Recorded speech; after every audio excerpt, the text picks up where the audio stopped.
Hello, today I'm going to share with you one of the practices of mindfulness-based stress reduction, which is MBSR.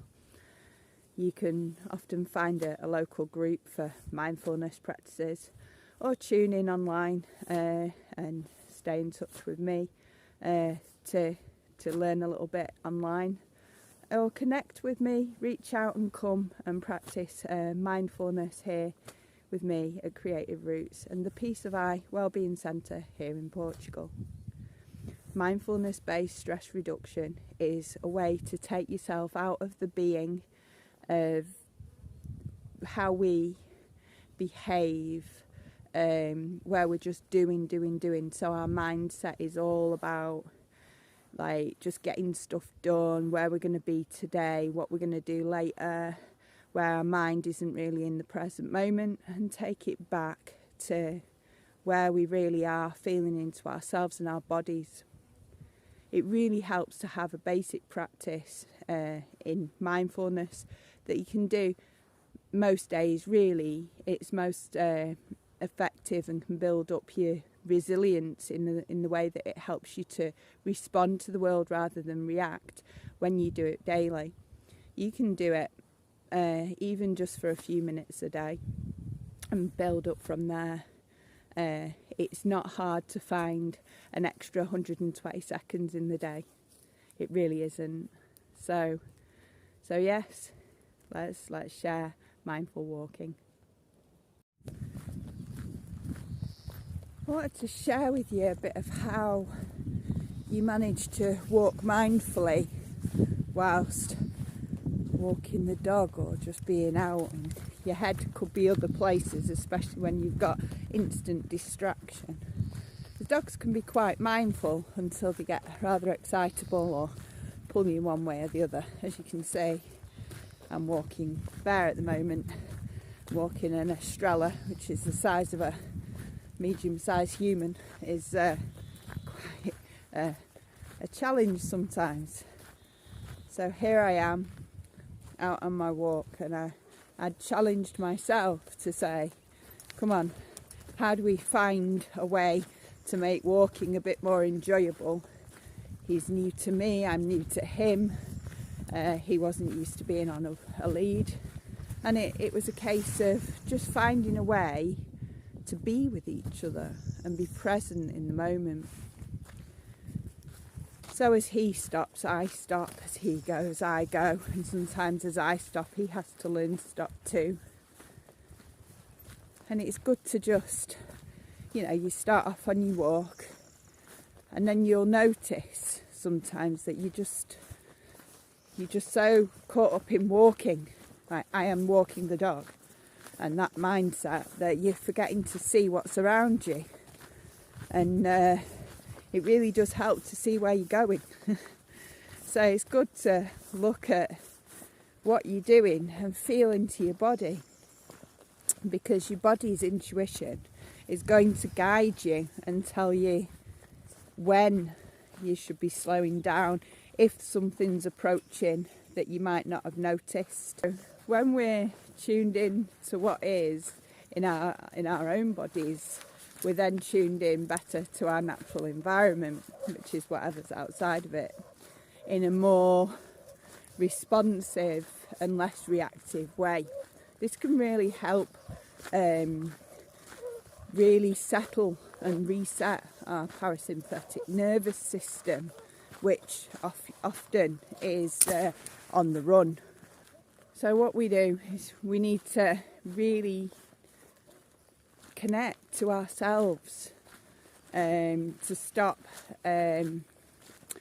our doing mindset, because that's where we used to being. We used to living in our doing mindset, getting stuff done, almost rushing, filling our time with things to do, instead of really allowing us to be here in the moment. So here in this moment, I'm being pulled by the dog, but I've slowed it down, which as I slow down, he slows down. And I just really think about what my feet are doing, you know. I know that my feet are walking on the ground, and I can hear the noise of my feet connecting with the surface. So I can hear the stones, the gravel underneath my feet. I can see the difference, feel the difference through my feet of when the floor is, say, muddy, or whether it's not at all muddy, and it could be very dry and sandy. And I can feel that. If you're tuning into your feet, you can feel that much better. Also, you can feel a difference in the temperature when you actually pay attention to your body.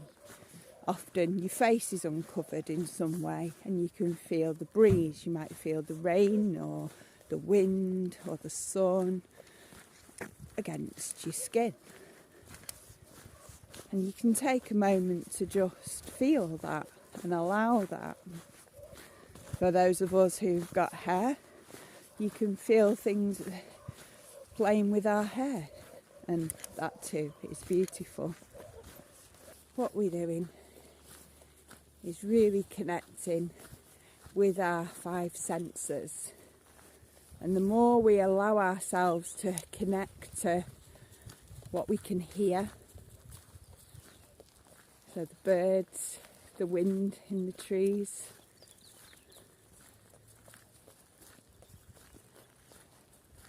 the sound of the gravel beneath our feet, or whatever surfaces there is, the feelings of our clothes against our body, of the elements against our skin, of how we're responding to our environment through where we're standing or sitting or just being. And we're just allowing ourselves to be present. Sometimes we can smell flowers, sometimes we can smell the road, sometimes we can smell the takeaways of the places we're walking past, the food shops. It all depends on our environment. Not everyone's able to walk about in the countryside. So it really is important to, when you can, tune into yourself, tune into your body and your 5 senses, and just allow yourself to be. One of the senses that we use almost all of the time is our sight. And it really is never that difficult to tune in and find something to look at. So we can look at the sky, which is amazing. With it, so I was looking up to see the sky, that won't help you. So looking up, I see the sky, I see the colours, I see the clouds. The sky's ever moving, ever changing, and it's just so beautiful. It really is. And sometimes birds come across it, and where the sun is and the different colours. Looking around, I can see trees and flowers, I see greens and so many shades of green and yellow and white and purple from the lavender. And of course my clothes and the colours of the dog and the sheep in the field. So it's always one of the first things that you can really pay attention to and become aware of. Taste is not so easy a sense to explore when you're out, but scents are. If you've got fairly sensitive nose, you're able to smell people's perfume as they walk past you, different farm smells, different countryside smells, different city smells. Walking through the supermarket, you always get near the soap powder aisle or the toiletries aisle, and it always smells very different. So the baking aisle as well, amazing place to practice mindfulness. So even a trip to the supermarket doesn't have to be as boring or caught up as you would think. You can turn it into a real amazing sensory adventure, because all our senses, so we've got what we see, what we hear, what we smell, what we taste and what we touch. They're really important things that bring us back. They're how we can get back from wherever we are in our mind and bring us back to the now, to our present moment. So I'm going to go now and leave you with those thoughts while we continue to be together, myself and Bear, and I let you go ahead and do the practice. I'd love to hear how you get on. Much love.